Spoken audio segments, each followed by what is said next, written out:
This is the Mobile App Minute, a weekly look at how to market your mobile app in a noisy world. Here are your hosts, Rob Woodbridge and Peggy Ann Souls. Welcome back to another Mobile App Minute. My name is Rob. I'm Peggy Ann Souls. All right, a recent ComScore consumer survey and study found that 80% of mobile media engagement occurs via mobile apps.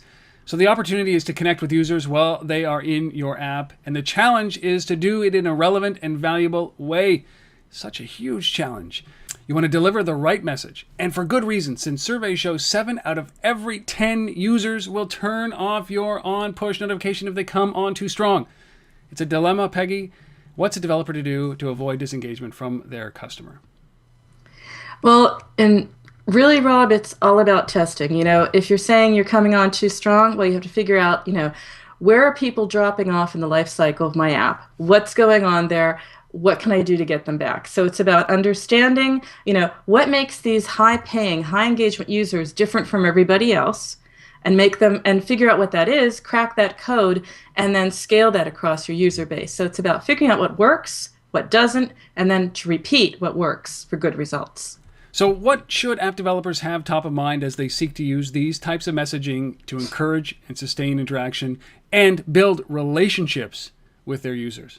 So it's all about relationships again, and that's where messaging, push notifications, in-app messaging come in again, and guess what? They are the tools of really perfect A/B testing. So you want to use those messaging tools to test your messages on your users. So significantly, both of them play an important role, and that's all about enabling more effective A/B testing. It's about segmenting your users and data generated through all this testing. You're using it, you're analyzing it, you're using it to repeat the process. So at one level, simply stated, unresponsive customers, unresponsive users are activated through a new message.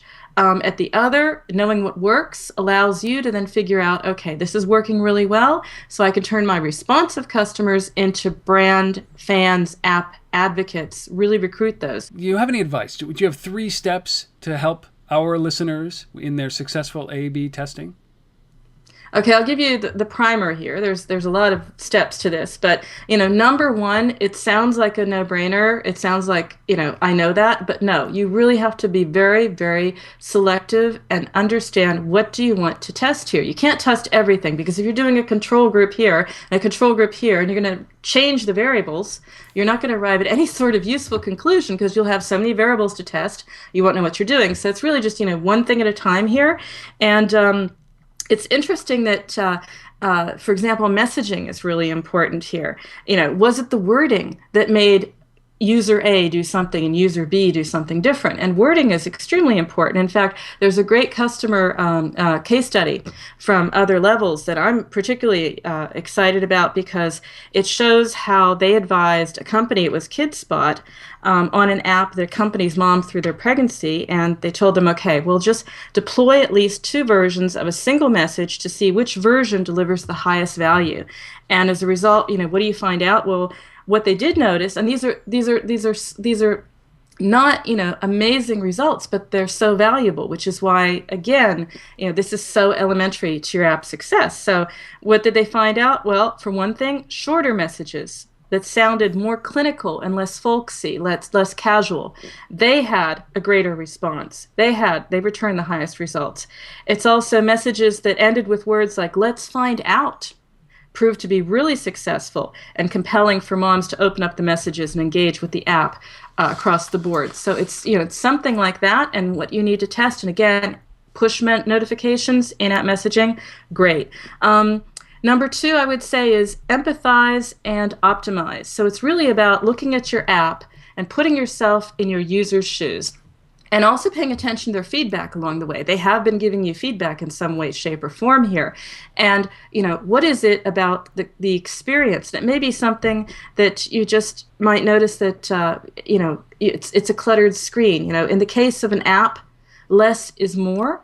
And it's just by making certain that the path between where you want to take them in the funnel and the call to action and how you take them there is not confusing. So it's just got to be simple, straightforward. Again, A/B testing, test those creatives, test those images. So it's about making certain that your visual journey is engaging and enticing. The same as the wording has to be right, the visuals have to be right. And number 3, again, really important, really simple, think volume. I was at a conference where it's like, well, I have a couple of thousand downloads and I'm going to do this, that, and the other. It's like, no, you're not, because you need volume. You need to have enough people so that you have a statistically significant sample. If you have a couple hundred or even, in 1,000-2,000, that's not enough to start testing this. Wait until you get volume. And then you'll know that what you did really impacted the results. And it's not just chance. It's not that, 100 people suddenly, something went out of fashion or whatever. You have a statistically significant sample. You test, and you optimize, you deploy, and you test again, because it's never ending. You could look at it as a virtuous cycle if you want to. You test, you improve, you test, you repeat, keeps going good for your app. I think the key thing that I pulled from this is that it's complex. And what I mean by complex is not just about timing of the message, how many messages. It's also, as you said earlier on, it's about the tone of the message, the language of the message, and the mechanism of the message. So this is very, very, very, very, very complex, isn't it? Just so many axes. It's very complex. That's why you want to take it step by step. Don't get overwhelmed. I met some people at the conference where I was recently. Analytical genius, but they're going to take it too far, because because we can measure everything. We're starting to think we have to measure everything. And interestingly enough, in my book Apponomics, I have to say there was one interview that just blew my mind. He's a successful app developer. I can't think of the name right now, sorry, but I do remember what he said. And he said, I have an army of statisticians. I've got an army of people who are into the numbers, and I just didn't listen to them this time around. And it actually worked. So I'm not saying, because you can over-test. You can over-perfect in anything. But yeah, that's the point, really, is just take it step by step. Don't get overwhelmed, because we can have the ability to measure everything. Don't spend all your time measuring your app. Try to make it just a great app experience, too. Don't forget to come back next week for our next episode.